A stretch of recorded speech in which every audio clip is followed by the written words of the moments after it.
Congress leader. Yeah, exactly. She's not even freaking as politically motivated.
is Beto O'Rourke.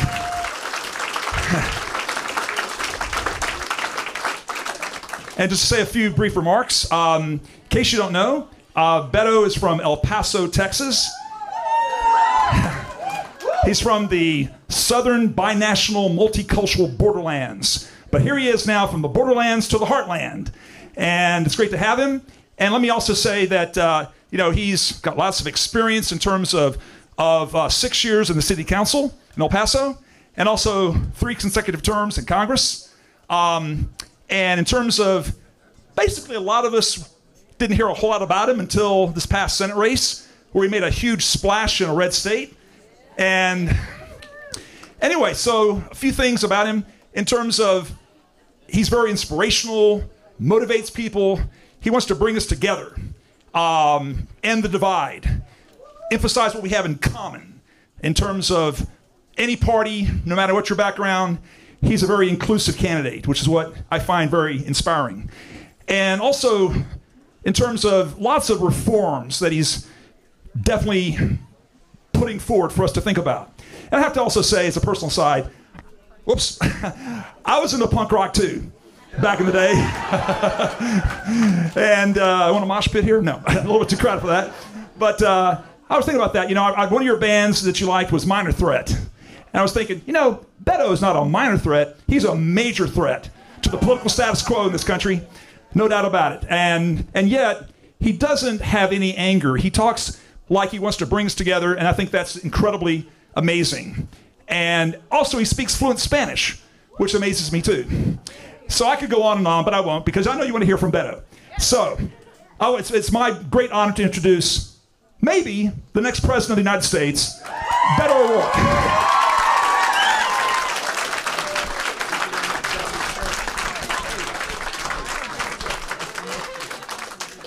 Dave, thank you. That was awesome. Okay, yeah, appreciate it. Thank you. How's everybody doing? Good to see you. Dave, thank you for the introduction. Another tall guy with a punk rock past who likes to stand on things. Person after my own heart. Iowa Central Community College, thank you for hosting us and having us out to each of the students, whether you are here for credit or because you're interested in hearing what I have to say, or more importantly, at least for me and my benefit, that you want to contribute to the conversation, share your ideas, offer a suggestion, provide a solution to something that you know challenges us and this country together right now. I am so glad that you came. And Fort Dodge, I just got to tell you, your willingness to contribute to our shared success, the headline that I just read at Casey's, where I resisted yet another slice of breakfast pizza, was about the people of this community shipping drywall to Hamburg, Iowa, a town ravaged by a flood caused not only by God, but by humankind, by our emissions, our excesses, our own inaction. The Missouri River Basin has seen 4 times the runoff of an average year. The greatest runoff that we've seen as long as we've been keeping records anywhere close to the Missouri River. And when those who are still waiting for Congress to act on disaster relief, especially those who have had the grain and the soybeans that they've kept in storage that cannot find markets as long as we're in trade wars, and have levied tariffs that have provoked reciprocal tariffs that make what we sell to the rest of the world no longer competitive, no longer profitable for those farmers. You, the people of this community, have stepped up to help your fellow Americans, to help your fellow Iowans. We saw this in Story County, where they were loading up on feed and hay bales and sending it across the border to Nebraska to help those farmers there at their moment of need. That is America at its best, and I guarantee you, not a single one of you asked those in Hamburg what party they belong to whom they pray, whom they love, how many generations they've been here in this country, or whether they just got here yesterday. All that mattered at that moment is that they're our fellow Americans and our fellow human beings, and we're going to treat them that way. You with me on this? That's this country at its best. So honored to be in your presence. And I bring you greetings, saludos, from the U.S., Mexico, border. From El Paso, Texas, which will today provoked a progressive response. We needed to make sure that the working woman and the working man could use the leverage of the value that they provided to exact better working conditions, better wages for themselves, and yes, for everyone else. As Dee Taylor told me in Las Vegas a couple of weeks ago, one job should be enough. You work 40 hours, you put your life into the success of in front of them. That child whose lifelong love of learning, once unlocked, will allow them to do anything they set their sights on. And by extension will allow this country to achieve anything that we want to.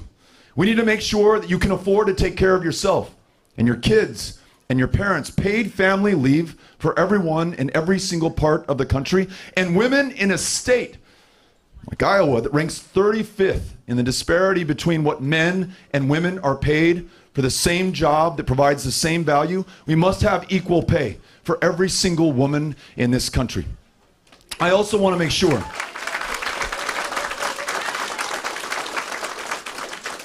that those who are providing for the success of this country are able to be guaranteed the protections they need to continue to work these jobs that provide so much value for the rest of us. After years, decades of diminishing the power of unions, it is time to strengthen them. I want to make sure that when you graduate from high school, you are college ready to come here, but you're also career ready to find a job that provides purpose and function and dignity and a real paycheck in your life. Those apprenticeships that more Americans can join if we make it a priority. Those apprenticeships that more older Americans can return to after they've raised their families, or after their job has been automated out of existence, or after they want to try something else in a new community. Those apprenticeships are a lifeline, not just for people, not just for families, but for entire parts of America, to allow people to work where they live or to choose a new place to live if they want to. Those apprenticeships are a path towards function for those who return from the battlefield. 18 years and counting in Afghanistan, 27 years and counting in Iraq, coming back from being as essential as you can be as a human being. What you do in that military unit will determine the fate and the fortune and the future of the other members and of yourself. When you come back to this community as a veteran, I want to make sure that not only do you have the care that you need from the VA, and you don't wait in a line to receive it, not only do you have a roof over your head and you're never begging for money on a street corner or a gas station, not only can you use your post 9/11 GI Bill to come to this institution or any institution of higher learning, but you're connected with a trade or profession that gives your life purpose again once you are back in your community. Let's make sure that every working American can work and lead a life of dignity. And every American in every rural community that produces the food and the fiber that we depend on, that the world depends on, which is helping us to meet our climate challenge goals by reducing our dependence on fossil fuels, that we allow them to make a profit on their farms. I don't think that is asking too much. The alternative is those farms are sold, they're aggregated into conglomerates of corporations, or they're subdivided into homes and blacktop. If we want to be able to pass them on to the next generation, let's free our farmers from the whims of a commodity market, allow them to add value to what they grow, do their part to combat climate change, incentivize them through the Farm Bill to plant cover crops, to use precision tilling and farming to capture more carbon out of the air and sequester it under the soil. Today, looking forward to your questions and your comments and your suggestions. Thank you. You want to ask a question? Yeah. Beto, what is your plan to revitalize our rural communities? The question is, what is our plan to revitalize rural communities? We've been doing a lot of listening to rural communities, learning from rural communities, being inspired by the leadership that we see in rural communities. In another part of the state, east of where we are today, in West Burlington, Iowa, at an ethanol plant, where I mentioned adding value to what we grow, helping to free ourselves from a dependence on fossil fuels and greenhouse gas emissions, and most importantly, in that cooperatively owned factory that is providing high wage, high skill, high value jobs for more than 200 people, a reason for young people to come back or to stay in West Burlington in the first place, we begin to see a vision for a path out of the struggles that many in rural America are experiencing right now. I mentioned the Farm Bill affords us an extraordinary opportunity to open up technologies and markets to farmers to do more of their part to capture the carbon that is in the air now so that we can get to net zero emissions as soon as humanly possible, because the humans who will succeed us on the planet are absolutely depending on it right now. Investing in healthcare, as we see more clinics and hospitals in rural America closing down. Infrastructure like broadband internet. Try finishing your education, getting a job, getting your product to market, finding a date on Tinder if you cannot get online. It's absolutely crucial. And yet it's going to cost us something, an investment. Not pity, not sympathy, not a handout, but a partnership. Much the same way we did in 1937 when Franklin Delano Roosevelt, in the midst of the Great Depression, partnered with rural America, with the Rural Electrification Administration, those co-ops and communities around the country. They had to pony something up. They had to come together, but we met them halfway. When we show up for rural America, when we listen to rural America, when we learn from them and follow their guidance and deliver for rural America is going to be there for all of us. And they already are right now. I mentioned the food and the fiber that we grow. Those service members who are in Afghanistan tonight, where it is tonight, in Iraq tonight, in Syria tonight, in Yemen tonight, in Libya tonight, in Somalia tonight, disproportionately come from rural communities. And they always have. And so let's acknowledge the debt owed to rural America, the opportunity to partner with rural America, the fact that rural America's success produces the success of this country and of so much of the rest of the world. Thank you for the question. All right, here we go. Hi there. First of all, let's call it what it is. What's happening at the southern border is a genocide. It meets 6 of the 8 points of genocide. But my question is, I think Iowa is second only to Texas in wind production. Do you think wind causes cancer, wind turbines? You know, somebody seeing the president's comments asked me about this a couple of nights ago. And I did not feel comfortable commenting because I was not sure that any person alive in 2019 would say something like that. And yet we did our due diligence, and of course the president said that. No, wind turbines do not cause cancer. And yes, 300 years after the Enlightenment, I still believe in science and the scientists. And 1 degree Celsius is what we have warmed just since 1980 over pre-industrial revolution levels. 1 degree Celsius is all we have left within which to play before this train is completely off the tracks. The people of the future, unable to live in communities that they call home today, Charleston, South Carolina, Houston, Texas, anywhere along the banks of the Missouri River. Southwest Texas will not be able to sustain human life going forward. You're worried about 400,000 apprehensions at the southern border.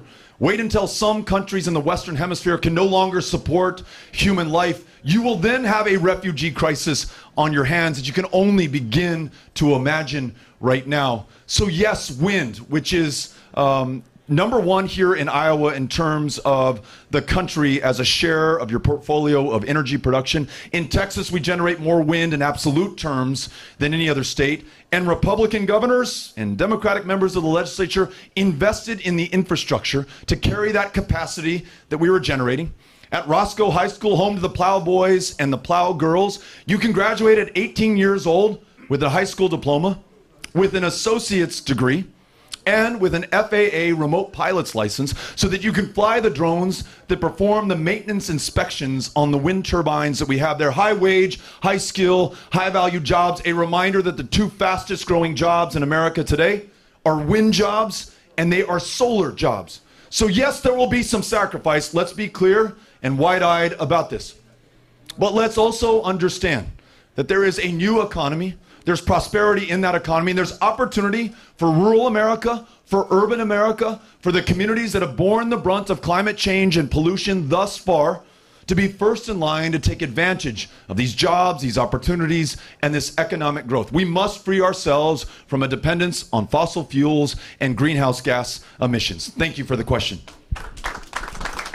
Yeah, Mr. O'Rourke, I'm a senior in high school with my high school newspaper. For me and many of my classmates, the 2020 election will be our first time voting. Do you have any advice for young voters or people new to the political world in how to get involved in politics or educated on candidates? We have a journalist among us, senior in high school, asking a really good question about engagement by young people and whether or not I have advice. And I've got to tell you, I'm better served following your advice. We are all better served following your advice. The youngest among us have always been the leaders at these critical defining moments in our history. I think back to World War II, those who stormed the beaches at Normandy, willing to lose their lives, losing their lives in the process, 17, 18, 19-year-olds from Iowa, from Texas, from every state in the Union, sometimes from other countries, willing to serve in our armed forces because they believed in America so much. Those freedom riders, taking Greyhound buses, taking their lives into their own hands throughout the Deep South, for having the courage and the audacity to drink from the water fountain of their choice, use the bathroom of their choice, knowing that it would land them in the penitentiary, knowing that they would be humiliated in front of their fellow Americans, their fellow citizens, sitting at the lunch counter in Greensboro or in Rock Hill, South Carolina, marching across the Edmund Pettus Bridge.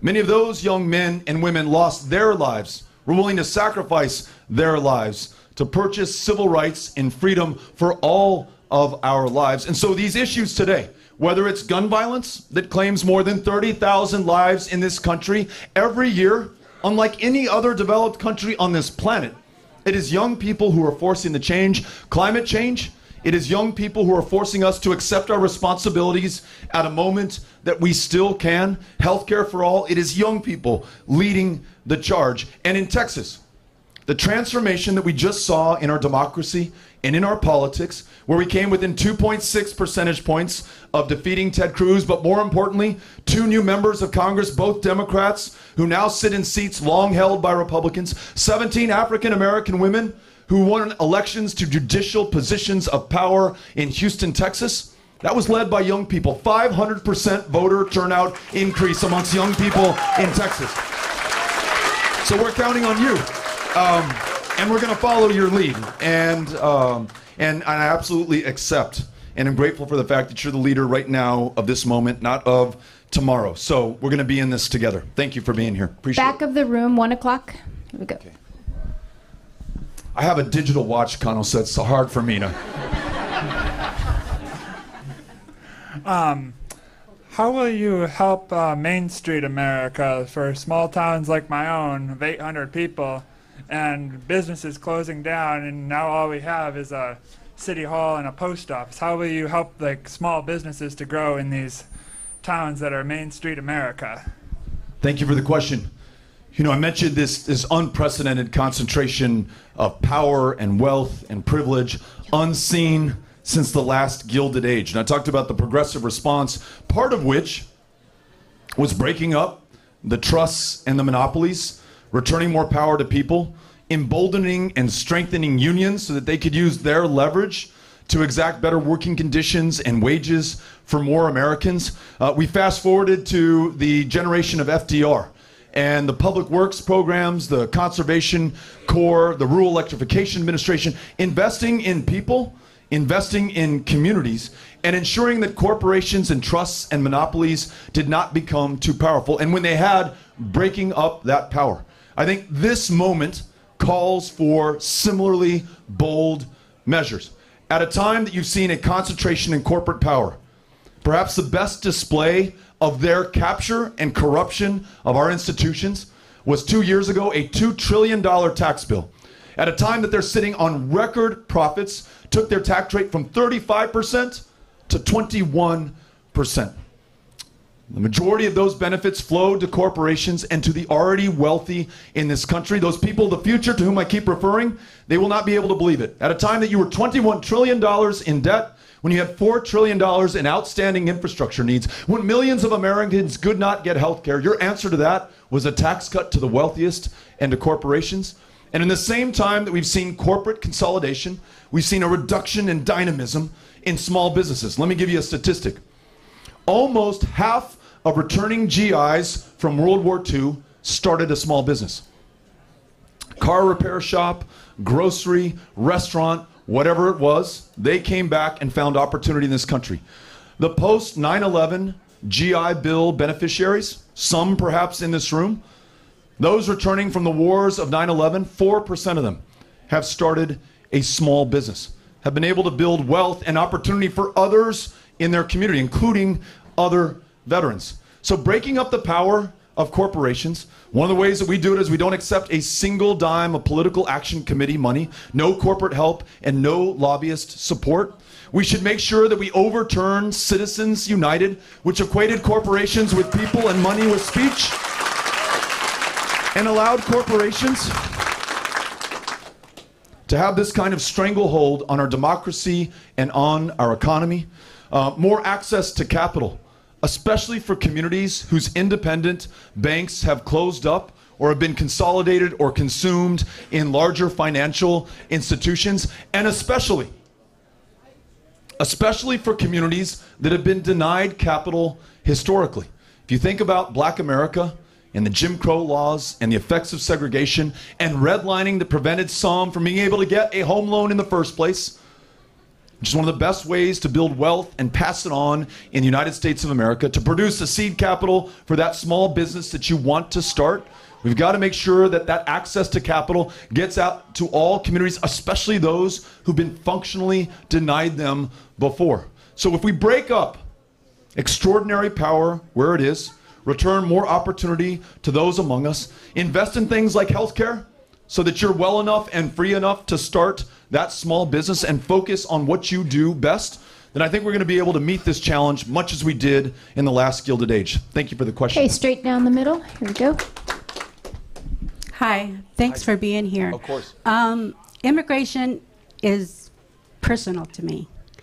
And our Republican congressman in my district, 4th district, goes around in his town halls and he sells the cages that the children are being held in as they're not in cages.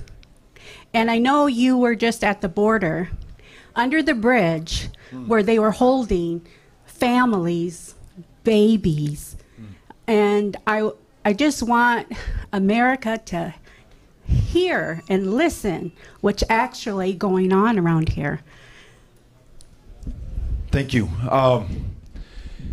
It's a really important question. It's one that I've been thinking about for a very long time, and it's not easy to answer because if you just look at the facts, immigrants are less likely to commit violent crimes than Americans who are born in this country. It's just a fact. If you look at the facts, those communities closest to the border that are comprised of immigrants, El Paso, Texas, 82, 85% Mexican American. A quarter of those who live in my hometown were born somewhere else. And yet we're one of the safest cities, and we've been either the first, second, or third safest city 20 years running. And we're not an outlier or an anomaly. You look at McAllen, Texas, you look at San Diego, Texas, on either side of the 2,000-mile border, and you'll find very similar conditions. I mentioned those that we're apprehending right now, by and large, are families at their most desperate moment, trying to follow our asylum laws, but not allowed to set foot in the United States per our laws at our international ports of entry, pushing them between the ports of entry, where they're then arrested, and they're detained, and they're caged, and they're deported. Not something that we can be proud of now, and certainly not something our kids are going to be proud of when they read about this in the history books. You all have heard of the story of the St. Louis. Set sail from Hamburg, Germany, 1939. More than 900 Jewish refugees, little kids, women, men, tried to disembark in Cuba. Cuba, as they were crossing the Atlantic, changed its asylum laws so that they could not. Tried to come to the United States, not under the presidency of somebody like Donald Trump. in the presidency of Franklin Delano Roosevelt. Someone we are so proud of for so many different reasons, some of which we highlighted earlier. But Franklin Delano Roosevelt, that administration, that America of that time, sent that ship back to Europe. And hundreds of those passengers were consumed, were killed, were murdered in the Holocaust. Children, women, and men. We look back on that moment and on that chapter with shame, as we should. Think about the people of the future looking back on this chapter.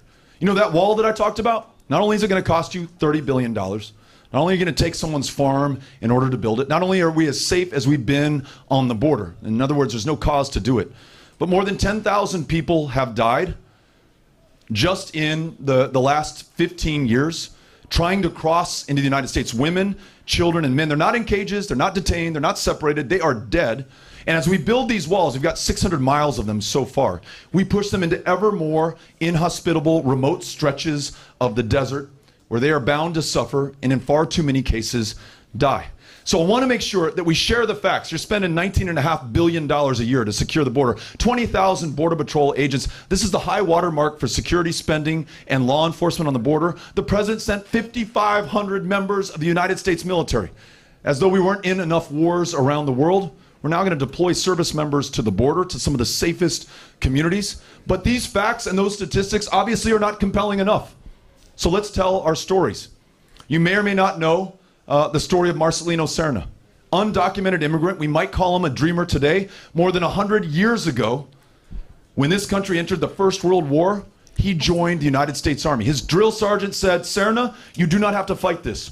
Every member of this unit's going to France, but not every man will come home." And Serna, like any good American, though he didn't have citizenship, though he didn't have status, said, "No, this is my fight, this is our fight." Came back from France, the most highly decorated veteran from Texas in all of World War I.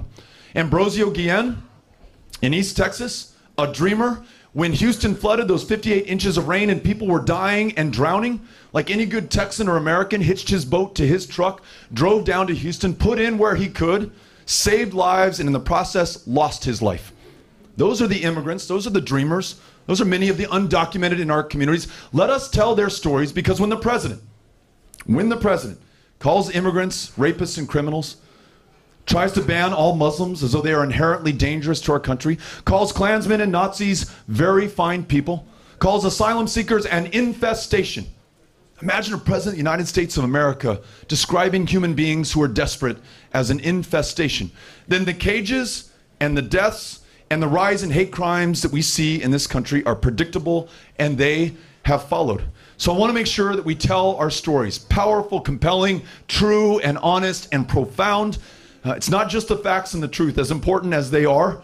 It's the stories that we tell one another and the way that we connect that allows us to get to the policies that we desire, including comprehensive immigration reform. Thank you for the question. Okay, straight back. And I know there's tons of hands, and I'm sorry, guys, we'll only have time for a few more. Yeah, you want to open up the border. Okay, how many people will we have here in the next 10 years? 1 billion? Are we ready for that?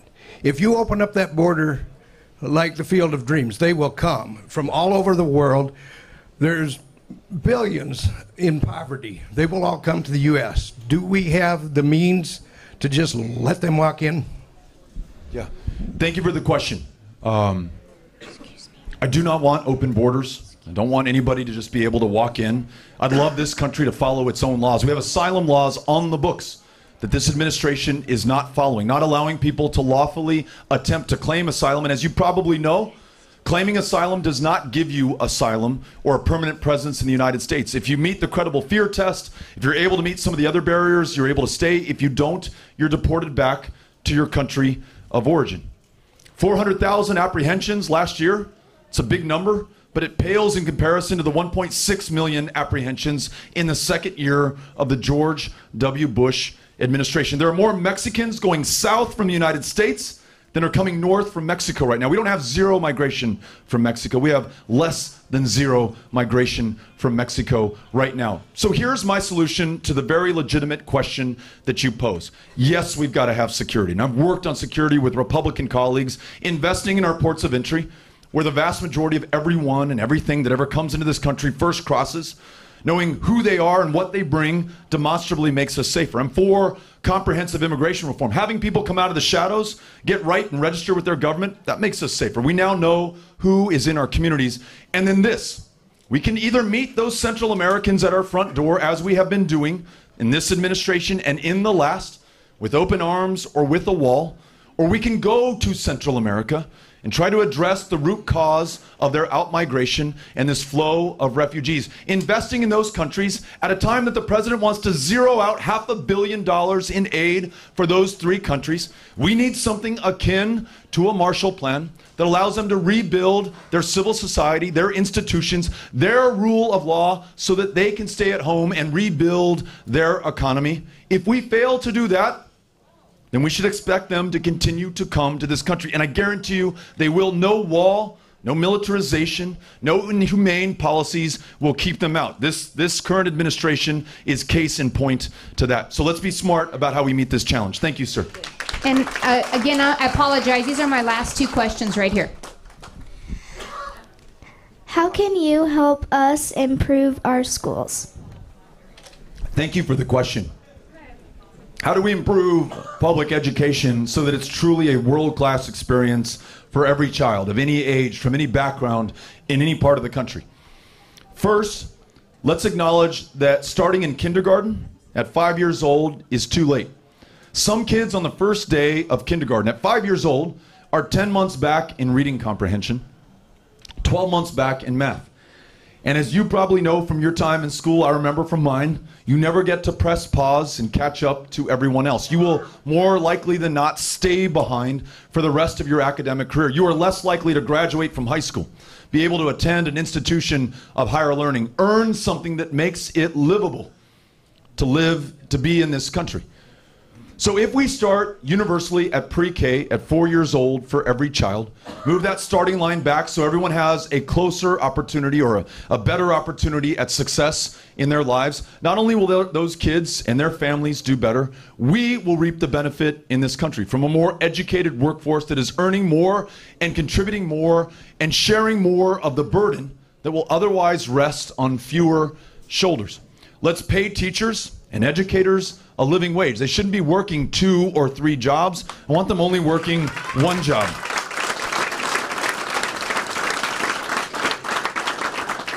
Let's relieve them of the pressure of teaching to a high-stakes, high-pressure, standardized test. I was sharing yesterday that we named our oldest Ulysses because we didn't have the guts to name him Odysseus, because the Odyssey, reading that, made such an impact on me. And when I hear about high schools that are teaching the abridged version now, because they have to set aside so many days and weeks for standardized test prep, it seems like we've got our priorities upside down. Let's allow teachers, educators, to answer that calling, to do what they are supposed to do in that classroom. They want accountability. They want to do better. I haven't met a teacher who doesn't, but that shouldn't be subject to a standardized test. It should be subject to others coming into that classroom, evaluating their performance, giving them ideas to do better, investing in their continuing education. These are some of the ways, in addition to common sense, gun safety reform, universal background checks, banning the sales of military weapons in our communities to keep those teachers and those kids safe in their classroom. That's the only way that I could ask you or my sons or my daughter to enter the profession of public education if I knew you were going to be able to do everything you want to do in your life and connect with those kids. So these are some of the investments we can make. These are some of the policies that we can change to expect better outcomes for everybody. Thanks for asking the question. Appreciate it. Okay, this is our last question. I've got a statement and a question, okay? I read, I guess, 20 years ago that they said that if the climate change doesn't get corrected, the desert will extend somewhere up between San Antonio and Austin. And I wonder if have you seen that? We were just talking about this with Bill last night. There's this amazing article that I read last year. It was the moment, the year we lost Earth. Anybody know what do I have it directionally correct? Anyhow, look it up. It's amazing. And it talks about the generation that you just referred to. By the 1950s, we knew that our emissions, greenhouse gases, were warming this planet. By the 1980s, there was a bipartisan political consensus that we had to do something about it. And the momentum was so great, the oil and gas companies were trying to get a seat at the table because they knew that they were going to have to pay a price and they were going to try to mitigate the cost to them. But somewhere along the way, our political will broke, our ability to come together faltered, and we dropped it. And we dropped it for a generation. We ensured that the devastation that we're seeing right now would happen, and it would become much worse going forward. This planet, if we stopped emitting greenhouse gases right there, when I snap my fingers, will continue to warm because of the trajectory and the inertia that's already in the system. Right now, it is only a matter of degrees in terms of how bad it's going to be, how far up that desert will creep. The young farmer who came into one of our town halls in Texas, and she said, I'm here despite the fact that I'm a Republican, despite the fact that my son has a basketball game that we're missing, because she told me what my grandparents planted and grew, what my parents planted and grew, what I'm planting on this farm no longer grows. Climate change is here, not something that I've got to be prepared for. So it's on us now. And let us remind ourselves that the disasters we're seeing are not natural. They are in part man-made. And they're going to become much worse going forward. So yes, we've got to do everything we can within our power. Okay, last question. Can you still get the best Mexican food on Lee Trevino Boulevard? You are familiar with El Paso, absolutely. And, the rule of thumb in El Paso at the O'Rourke table was to never eat Mexican food outside of El Paso. But I got to tell you, I have been very pleasantly surprised in Iowa. I mentioned that I was at Delicias Bakery in Storm Lake today by the quality of food that I find in your communities. But yes, come back to El Paso for the real thing. Thank you. Thanks for being here. Thank you all for having us out. Very, very grateful. Appreciate it. Okay.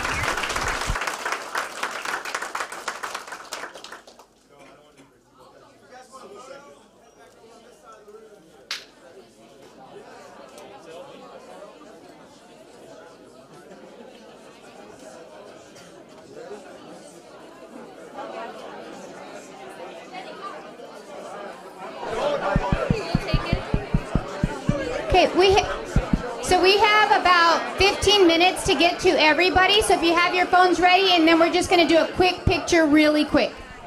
Yeah, here we go. Yes.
stop at the library and town hall.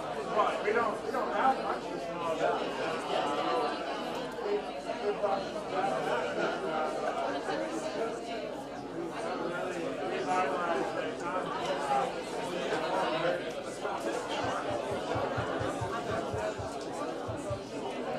Hey guys, in order for us to get to everybody, we won't be able to do questions. We're just going to do a quick picture so we can get to everybody in line.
Style of grassroots campaign.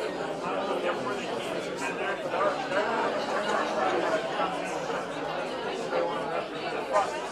that's right. I know. I thought about it. I'm the first person. Especially not somebody, but I thought about that. And actually, Gene Schultz, that's pretty rude.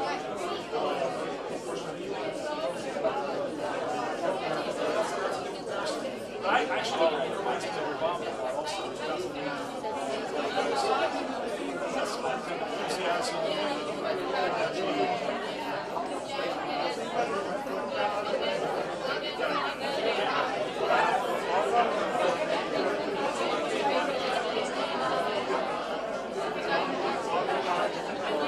Oh, good.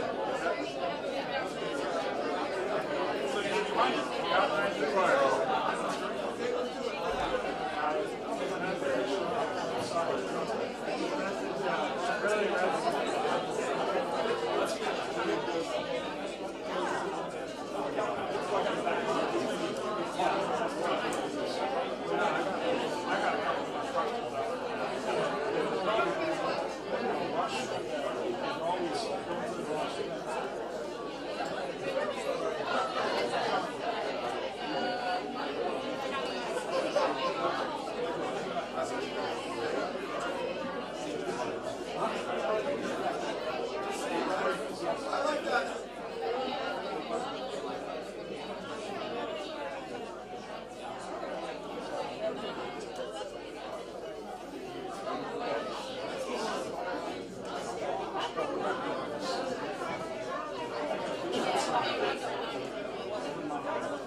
Thank you.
I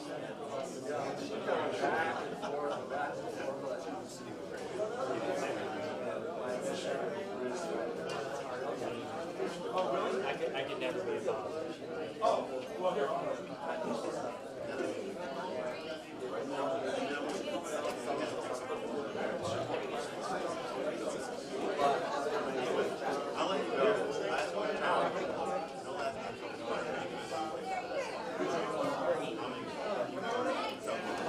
I'm just gonna get over here.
What's that?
Chris, you grab a photo too.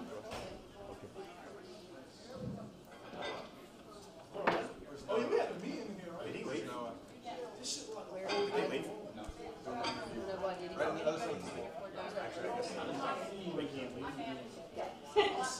We wouldn't guess that.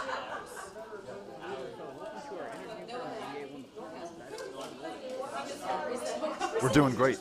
Just got to have a great town hall meeting here. A lot of great questions, a lot of great encouragement.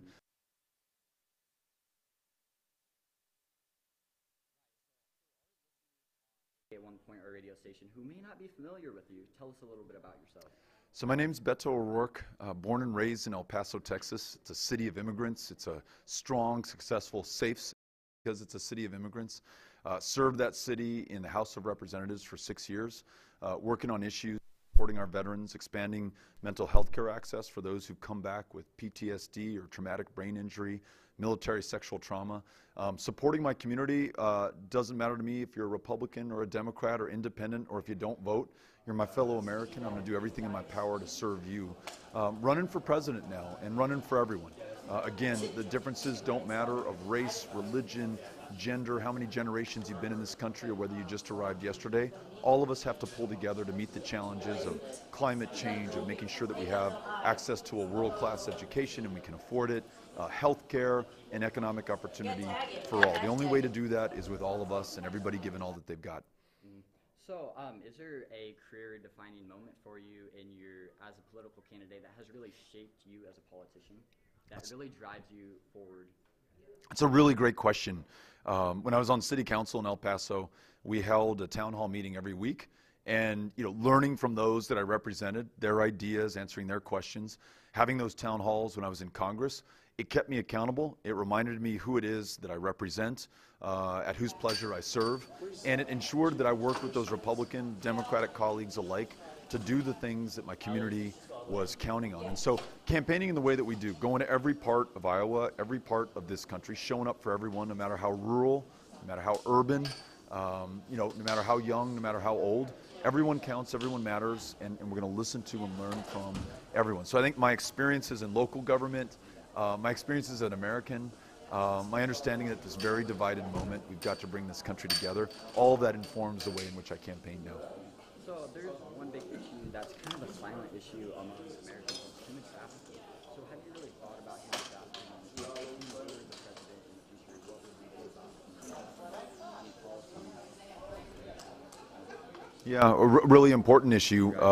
It's trafficking not just at our borders, which we have to be vigilant against and help those who are being trafficked, but it's trafficking within our communities.